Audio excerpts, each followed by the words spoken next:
I'm Chris White, and this is Electric Jesus, the music behind the movie. Y'all ready to rock?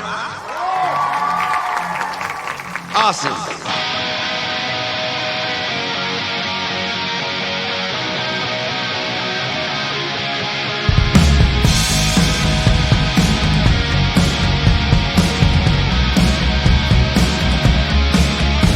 I'm Chris White, writer and director of the coming-of-age music movie Electric Jesus, a story set in a world that might seem like a foreign planet to some people.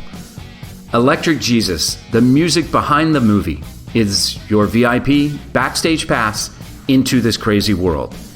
And in the immortal words of Skip Wick, our Christian rock huckster with feet of clay and a bad toupee, the Rock and Roll Road Show. Praise the Lord and pass the ammunition.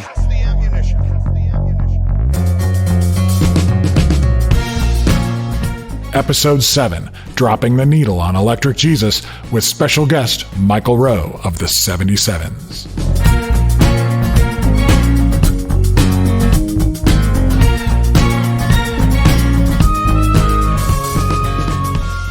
John, the term is needle drops, and that conjures an image of a record in the old days of radio. Did you ever work in radio when they had actual turntables and vinyl? Yeah, I did.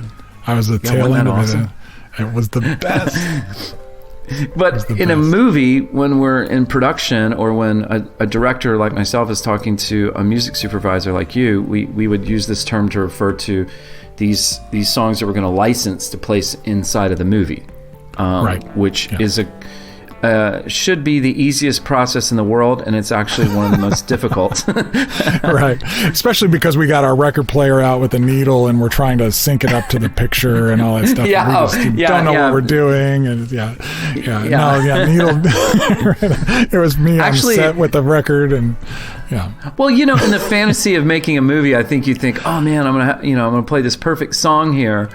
That's what I want. The artist wants, it'll be great if they can hear this song playing on the radio, or, and then you get into it and it's like, well, we have to clear that song. Well, explain what the process is. What do you do when you want a song to be in a movie? Right. And that's what a music supervisor has to do, kind of on the creative side, has to work with the storyteller to help determine sometimes what the best song for that scene is. In this case, I was able to, help you on that level a lot more than on some projects where I've done that kind of work. But then on the administrative side, you've got to clear both the recording, the actual master, the sound that you hear, and the publishing, the actual copyright for the underlying composition. And sometimes, most of the time, that publishing could be controlled by multiple people because there might be multiple songwriters on it. So sure. There were, I really think that there might have been 50 songs or 60 songs I chased down over the span of working on this for you, because of all the ones that didn't work out. There's several songs that we wanted to use, and sometimes we just got a price that was completely untenable. Sometimes we just never got an answer. That's fairly there's common. one in particular that still stings, and I won't say the artist or the song, but if I did, I think people know what it is. I know you know what I'm talking about. Yeah. And it was one that I want that so bad, and we just couldn't hear back from the songwriter, the artist. It was just kind of. And then there was one where we actually, and I will say this one, because I do not care if somebody gets upset, but you wanted and I wanted a Tony O'Kay song in this thing, and we actually got a green light from Stephen Krikorian, who is Tony O'Kay, the songwriter. He was fine with it, but we couldn't get the record label to even respond. We couldn't. We didn't get a no. We didn't get a yes. We didn't even get a price. And sometimes, because you're dealing with songs that are from the past, there's questions about, well, do we even really own that? Was it a master deal? Was it a license deal? And, for the amount of money they're talking about, is it worth going and looking up the old paperwork? Sometimes you just don't get an answer, and so you just got to move on. Well, a couple of songs that were really important to me that we were able to get have to do with the artist we're going to talk to today and his band. And one of the ways we got it is because, as soon as we started talking about these songs, you're like, I know those guys, and we were able to get to those guys. So tell us, Introduce this rock star we get to hang out with today. Yeah, it is really an honor.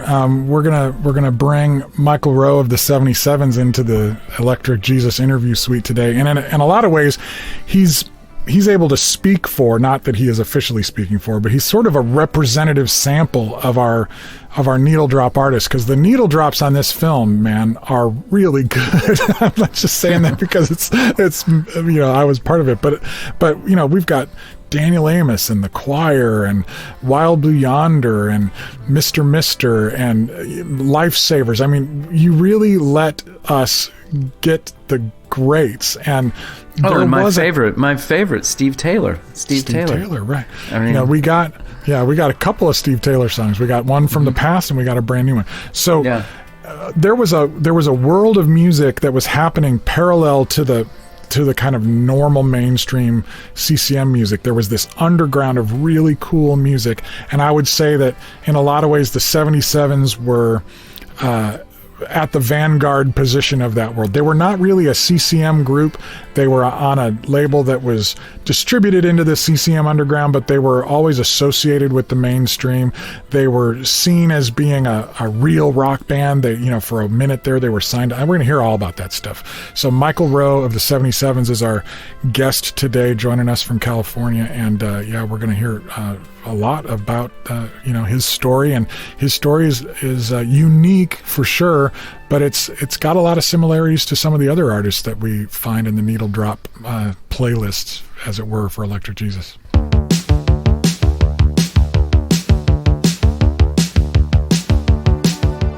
All right.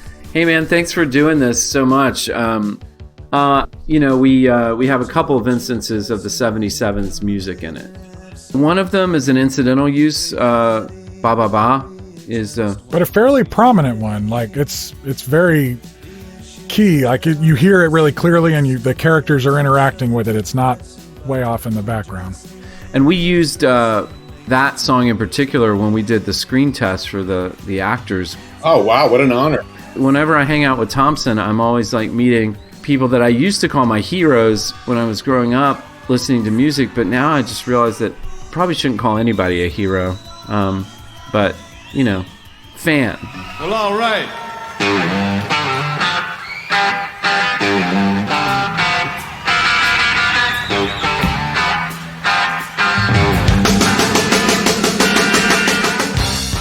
So Mike, when I was a kid and I was listening to your band, if anybody made a comment about your band being a quote-unquote Christian band, I would bristle. I would become defensive. I would say, no. I mean, kind of. Or yes, I don't know. They're a great band is what they are. Why do you have to define them as a Christian band? And I would imagine from your perspective, that might be something you get. Are the 77s a Christian band? Well, I suppose you would have to go back to when we started and how we started. So when I first I grew up in the San Francisco Bay Area, San Jose, Silicon Valley. And in 1978, I had this very profound cosmic experience with God. And it blew my mind. It was terrifying. And one part of that experience was being told to leave San Jose and go to Sacramento, to this place, this church called Warehouse Ministries, which I'd known about. I'd visited there once, several years prior, and the people that ran the church were friends of my parents. They were previously been evangelists that had, the pastor, Lewis Neely, had been sort of a hellfire evangelist all over the world, and they'd been missionaries to Tanzania and other places. And it was weird because he had been out preaching around the world, and his wife was stuck home with the baby, and a bunch of young people were asking questions about their faith. And so she started a small Bible study, and that thing grew into this thing where he would come home from these trips, and she'd say, I don't know what to do with all these kids. I've got hundreds of people trying to cram our apartment. We need to start a church so I can help these kids with their faith. Well, he eventually retired from going on the road preaching and started this church, which was built around artists and musicians and hippies and, you know, people that were sort of on the fringe of the church. So that was how they built their whole thing. So when I was called to this place, I knew what it was, but I didn't want to go there. I was perfectly happy to stay in San Jose and play in bands and do what I was doing there.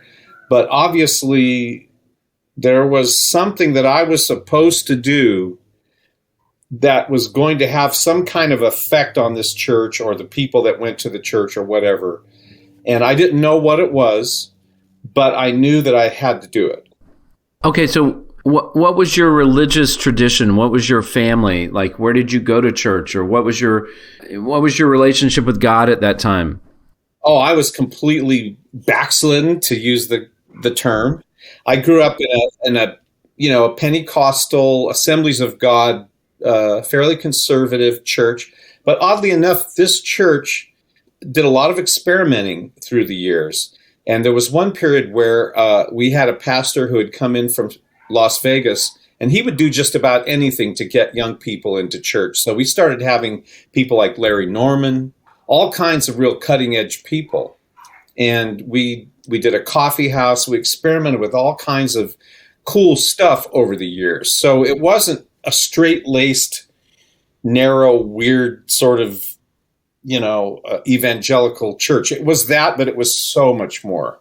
So I was already familiar with being able to take sort of the church concept and expand it in order to have a good outreach and a relatability. And not just so that we could drag people in, but because those are the kind of people that we were.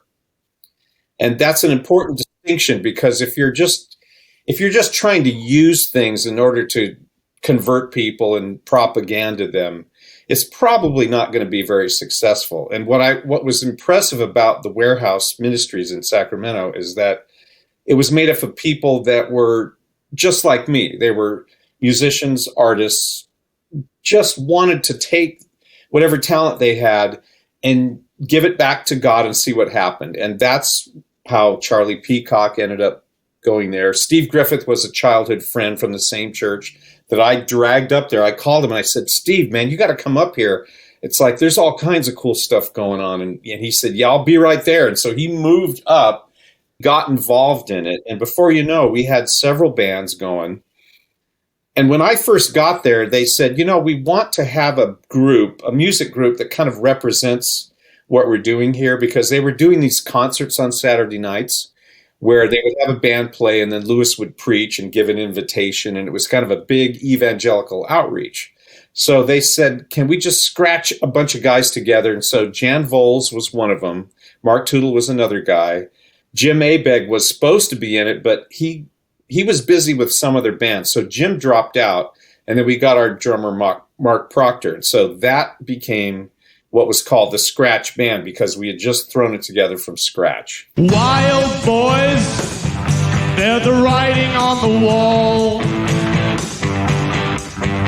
Take a look in their eyes. There's no one home at all. Wild boys crushed beneath the city's heel. Tell me, how do you feel if you feel it all? Did you guys have ambitions to play in a rock band? I mean, or were the ambitions, we'll use this music to reach the world for Christ? Or was there any of that was like, yeah, but we could be a really great rock band too? Well, at the time when the thing first started, I was doing what someone had asked me to do to help the church, right? We didn't have any pretensions one way or another. I was kind of like wide open to, what does God want me to do here? I'll do whatever. So the first thing I did was work on this radio show called Rock and Religion. And that started out as a forum for CCM, contemporary Christian music artists. But eventually it started to become an exploration into spiritual influences on popular music. So by the time I came along, it was becoming an incredibly hip thing, and it was on radio stations all over the country, including some pretty big time ones. And not even just Christian. It wasn't just Christian stations. That was on mainstream, like WLS in Chicago and New York. And no, it was on every kind of station, because in those days, religious programming was required. So the show that they were producing was done so professionally and sounded so good that it got really popular, because no one wanted to air, the old time gospel hour or anything like that. Rock and religion sounded like their regular programming. By the time I came on board, we started getting interviews with the Doors, the Who, the Grateful Dead.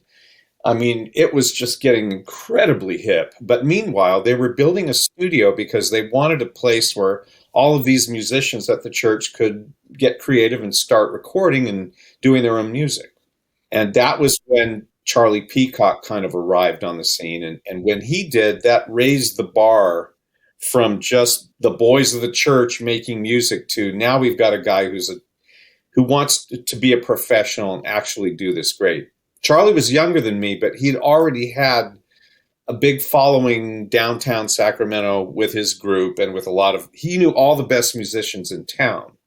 So once he started coming along, that changed it from just us advertising the weekly concerts that the church was having to, hey, we could actually maybe make some real music and do some real art here, not just, being sort of a megaphone for the church.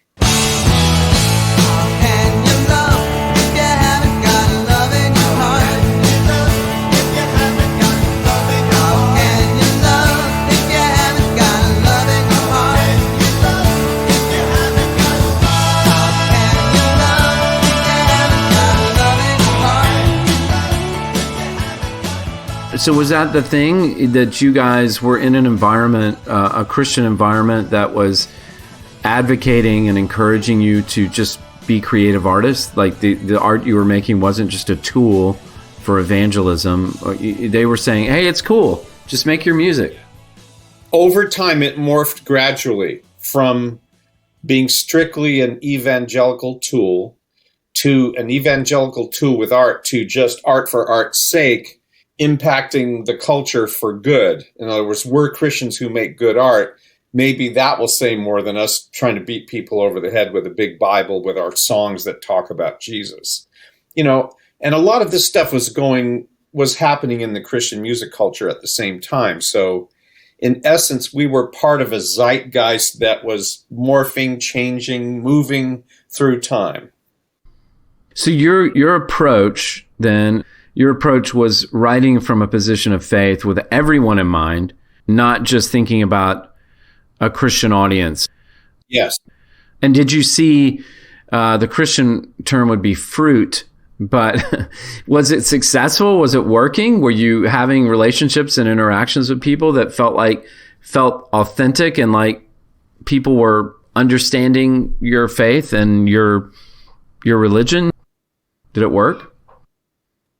Well, let me think about that, because we were kind of isolated. We were up in Sacramento, so any interaction we got was through letters, phone calls. And I think from the very beginning, it was having that kind of effect. It was having all kinds of effects. But what was really weird is that the first time we got national distribution was with Word Records. What happened is that Mary Neely went to Word Records and said, we've got this, we'd like to form our little label and have our own music. Can you distribute it? And they said, okay. So they pressed these records up. And of course they wanted to change. We came up with a name, Exit Records, which was my idea because I liked the green exit sign over the building. Inside church, they were always green in other buildings. I thought that would be really cool. But Word didn't like that. They said, we want to call it Giveaway Records. And we're going, what?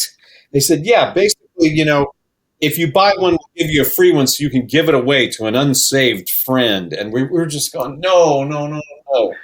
And they put this hideous, John, you'll remember this. Remember those hideous stickers that they stuck? Only $4.98, and it was in orange and it looked awful. And we screamed all over the place. We said, you guys are ruining what we're doing. It's like, we're trying to do something cool, something that's unique, something that's really legit, and you guys are putting all your commercial crapola all over it.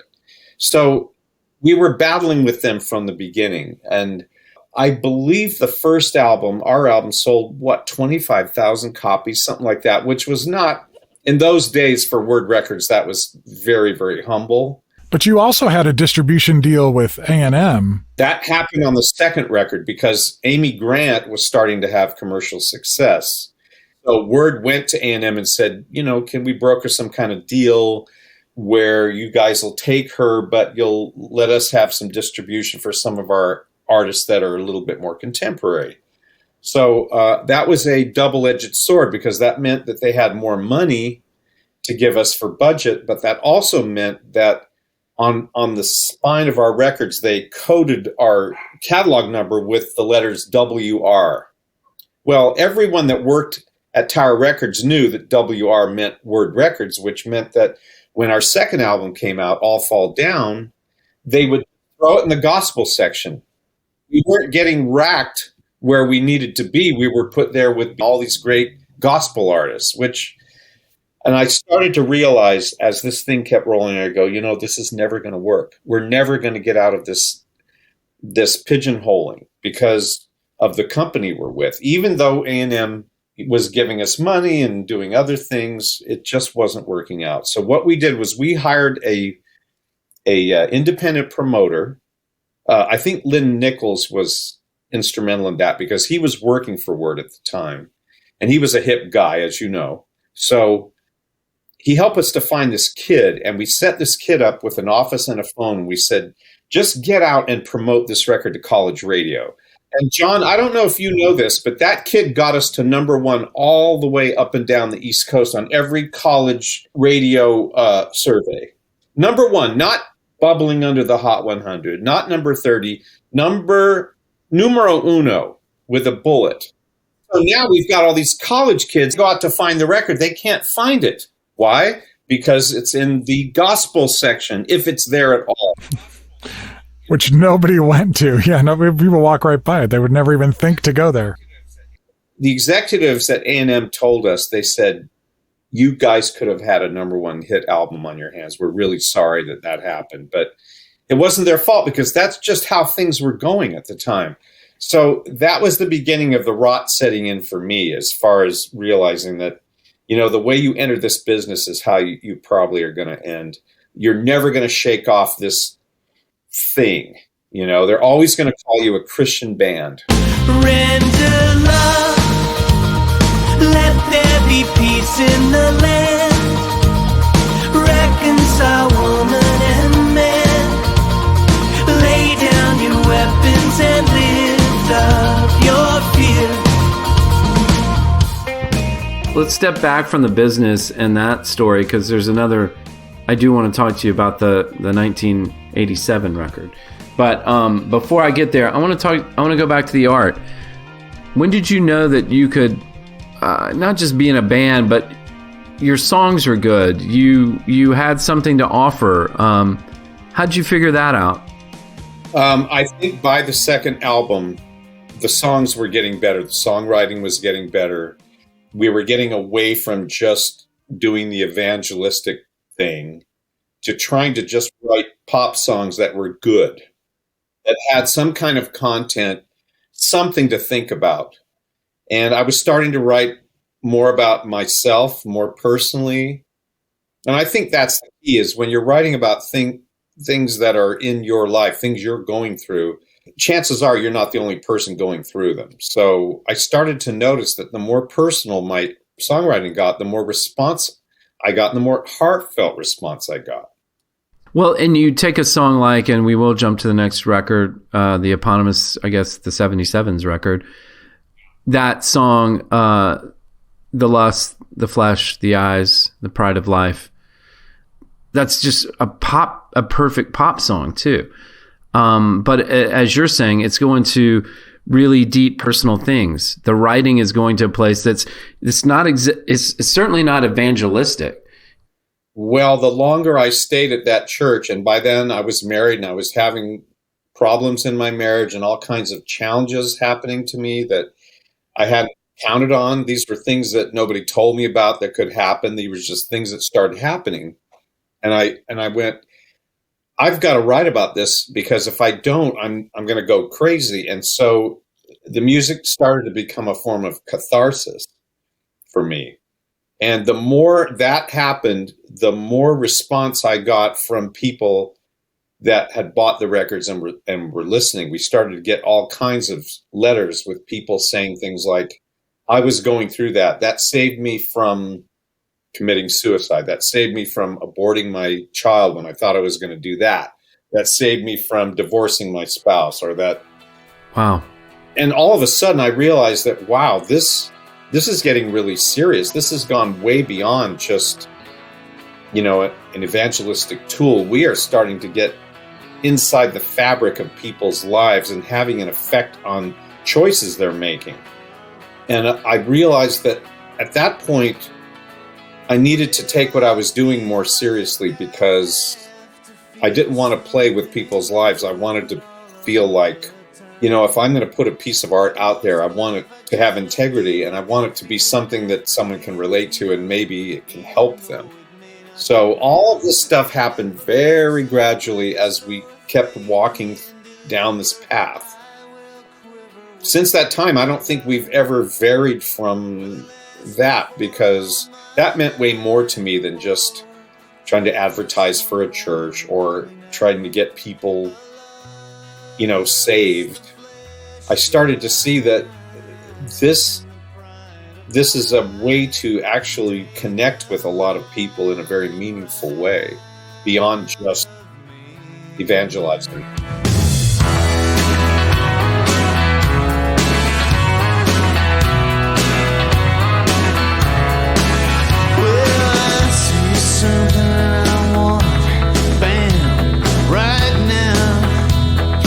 Questions asked. Don't worry how much it costs me now or later. I want it big, I want it fast. I'll go to any length, sacrifice all that I already have and all that I might get, just to get something more that I don't need. And Lord, please don't ask me what for. The lust, the flesh, the eyes, and the pride of life drain the life right out of me. I would say from my own personal experience, and I know Do It for Love is, I think that's Steve's song, as far as authorship. Mark Poodle wrote that. Oh, okay, Mark. Okay, And Griffith wrote a little bit of it. Okay. Steve Griffith helped for us, I think. but that was the song. That was the '77 song that when I was writing Electric Jesus, which was also a personal deep dive for me, just trying to, have a conversation with young me about my growing up in evangelicalism and my youth group and friends and girlfriends and all that. That was the song that just connected a lot of dots for me. I think I was doing a little bit of research and listening to that song, and it's a great anthem. It's a great song. And, I heard it in a different way when I was trying to write these people and these stories, and it became the song that you can ask my editor pretty much as we start cutting the movie. I'm like, all I know is we're going to a place where the 77's Do It for Love sticks the landing. So we'll know the movie's done when we can land at a place where when that song plays and credits roll, the movie's over. And so we listened to that song, and as we got near the end, that was like a benchmark for us, is that song. And it was the 77's came to be the echo in my memory that was telling me the truth. There was a lot of stuff in my memory that was not true, and there's a lot of stuff in all of our memories that isn't true or is legend or myth that we create maybe around things, but this was something that really rang true. And I just tribute your band for that. Yeah. Well, that's good to hear, because we were all going through, we were becoming adults during the process of making all those records, I feel like our adolescence was extended by becoming part of that church because, in a sense, it became sort of a, not quite Stepford Wives or Lords and Serfs, but it was a thing where our adolescence was drug on and our adulthood was postponed because we had leaders who were kind of dominating what we were doing, but also giving us our own head in a sense. And we were learning as we went. So that was 10 years of just school of hard knocks, learning how to run a record company, how to run a studio, how to be in a rock band, how to get gigs, how to promote records, how to be a record company. It was a lot of stuff.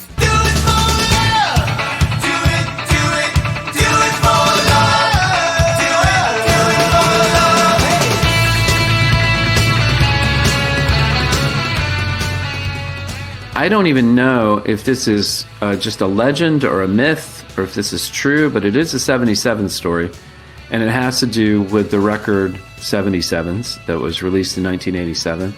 I've heard, and this is like a hugely important record for me, and it was on Island Records, right? That was U2's record label at the time. Yeah.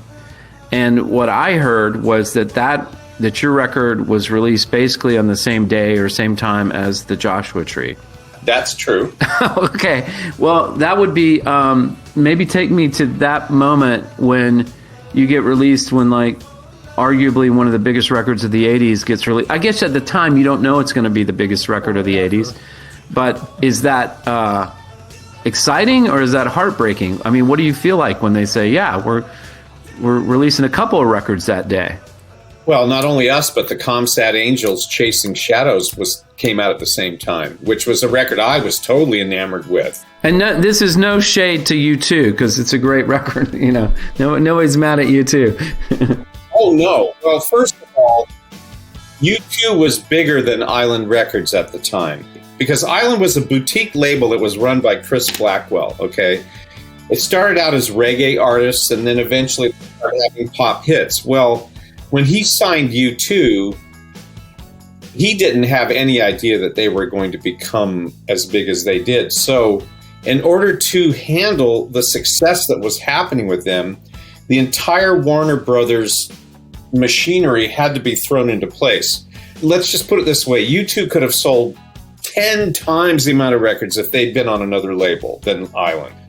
So through Aaron Smith, we got a hold of the guy that was managing Blue Oyster Cult and a few other people. And he was going to put together a tour for us, a whistle-stop tour to promote our record. Well, when he tried to get tour support from Island, or even to get them to show up or help us with the radio interviews, anything, they were just gone because they all had to vacate their office in order to deal with the U2 thing, right? They were just hanging on for dear life. Right?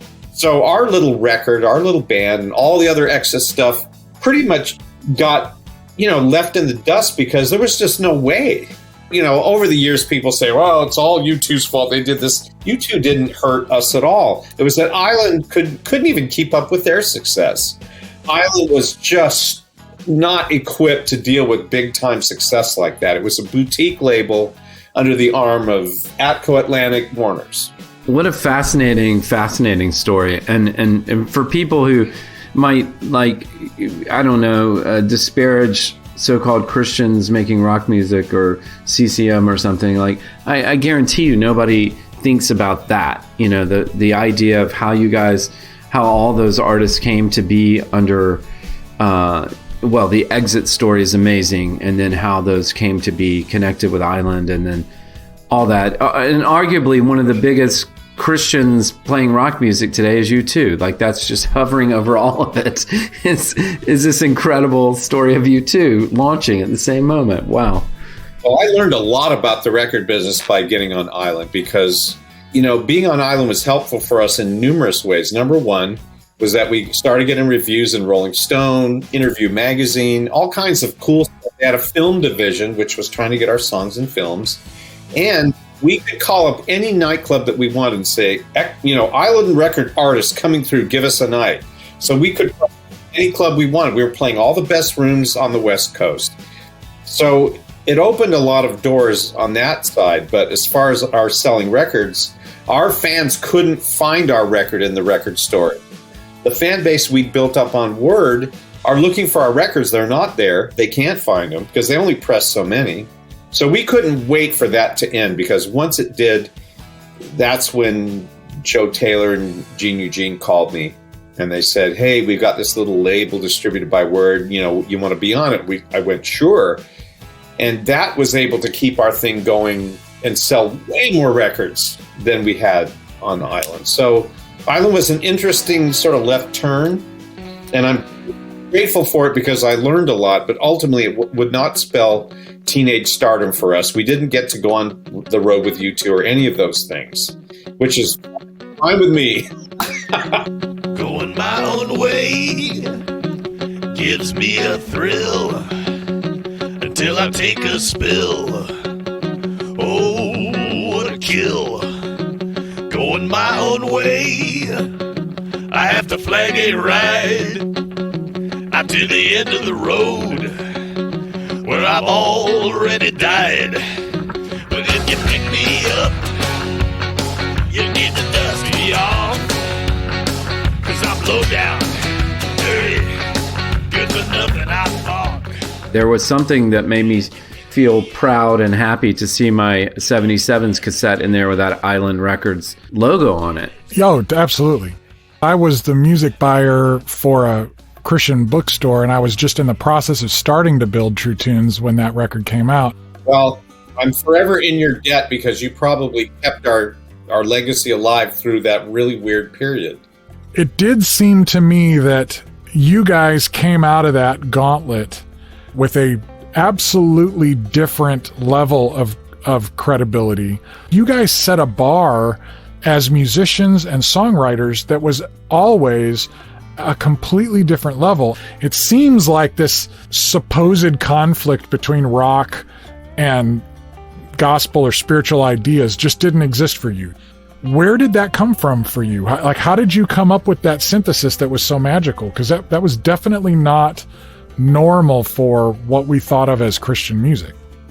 That's a good question. I'm just not sure whether I can answer it in a way that would satisfy you, except to say that that was a natural process. Number one, it's important to have good taste, all right? Because if you don't have good taste, you're not going to make good records. And I can't speak for the other guys, but I know that I had good taste, right? I also had high standards. I knew what a good songwriter was and what a good songwriter wasn't. So I was listening to Jimmy Webb. I was listening to Leonard Cohen, Paul Simon, Don Henley. Lyrics became a really big deal, especially when you're doing CCM. The lyrics have to communicate, right? So my focus on lyrics became even greater because I don't just want to write dreck. I want it to say something, and I want it to say it in a way that will last. It may not last the ages, but I want it to stand up with some of the great songwriting. So as you set the bar higher for yourself and your standards become higher, your work's going to get better if you have the talent and desire to work hard enough to achieve it. So, yeah, I think you guys were in an environment of a Christian environment that actually valued that, and I think that was disappointingly rare for many Christians. I don't think a lot of Christians, even in 70s, 80s, when all that great music, especially the 60s and 70s, that Jesus music was coming out, for some reason it doesn't seem like evangelicalism, or somehow they didn't value that. I'm not sure why. Well, because they cared more about getting the message across than the music. The music was just a message delivery vehicle for a lot of people. It was just had to be good enough to get people to hear the gospel. And when you're working with a record company's business is to sell records. And so they need people that look right, that sound right, that say the right things. And so every time we were on a Christian label, it was always like pulling teeth because we didn't fit the criteria that they needed to sell their product. And of course, when you're young, this frustrates the heck out of you. Now that I'm older, I really understand all this more. I wouldn't sign the 77s now if I was at Word back then. It would be suicide to do it. You know, the whole Christian music genre it's a business like anything else. If you're going to sell it, you have to have certain things that make it easy to sell. You don't want to make it hard work. And the 77s were all kinds of wrong for those people. For every reason I can think of. You know, occasionally we would line up with them, but for the most part, we really didn't belong there. Just one look in your face makes it all brand new. Just one look in your eyes, no more tears to cry.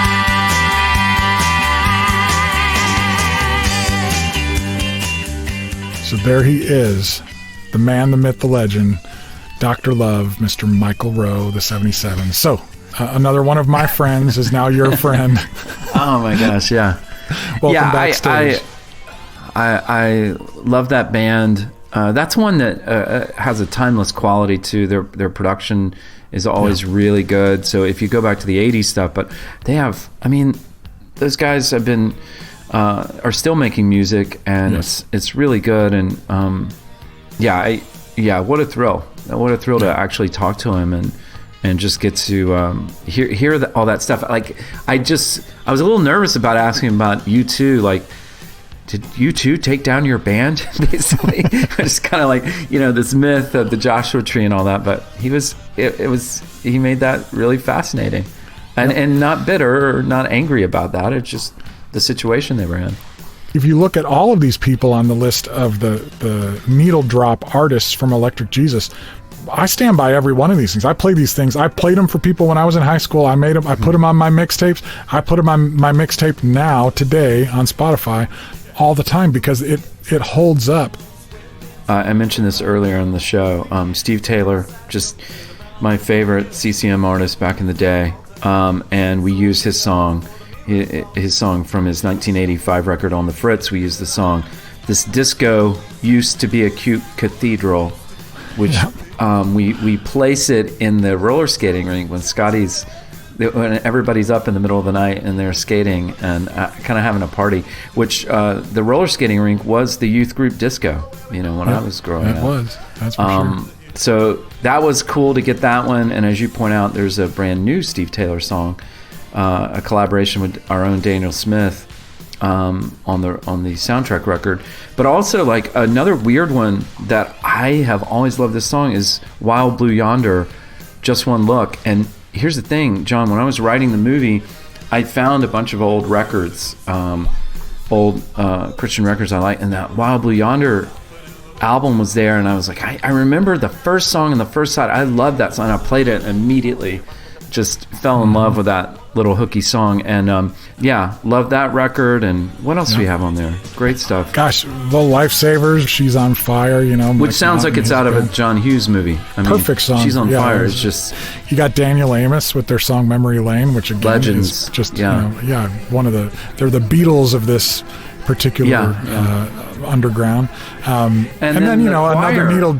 Yeah, the choir, man. And they were very quick to say yes to the opportunity of going in and re-recording their song Render Love and not updating it. They didn't make it sound like a modern song. They went in and, I mean, they worked hard to find the keyboard sounds from 1985, you know, from their Diamonds and Rain album as best they could, and to, you know, to make it as authentic to that sound, but to just update the, you know, maybe the drums sound a little bit bigger or something like that. So it's a very clean, updated recording, but it's a very 80s sound still.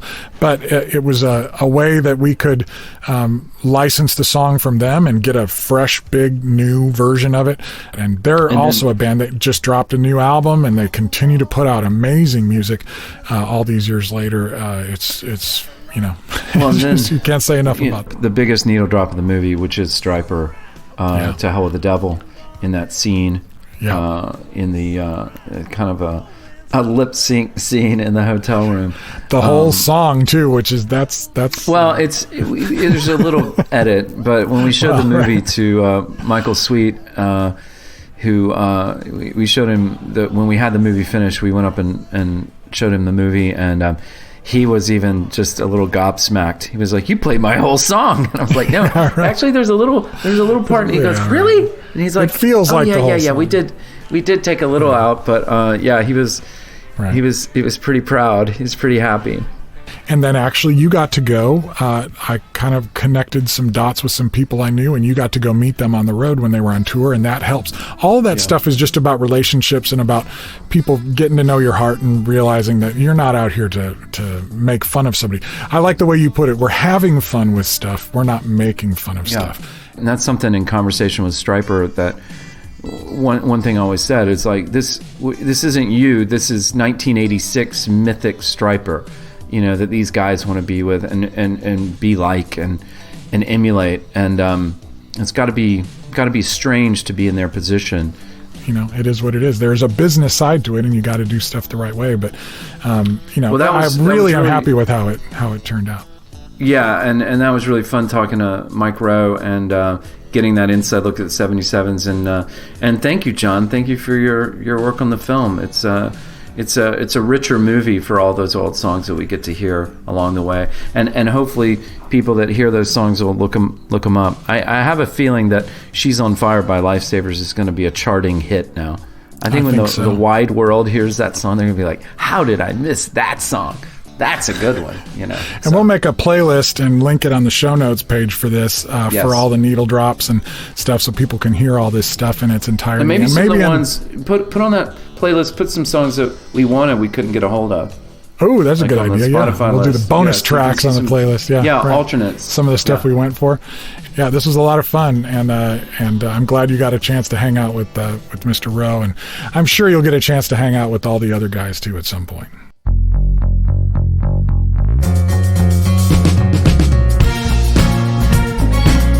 That's going to do it for this episode of the Electric Jesus podcast.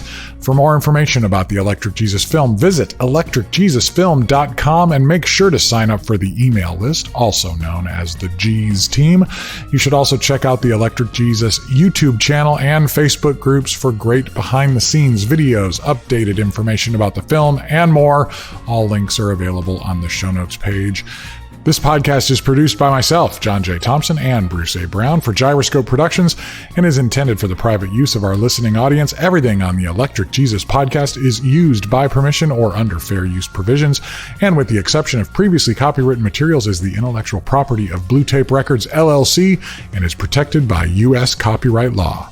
Next time on the Electric Jesus podcast. Once we really understood the ins and outs of the 1980s Jesus rock scene and had our original songs composed, it was time to head into the studio and build a band.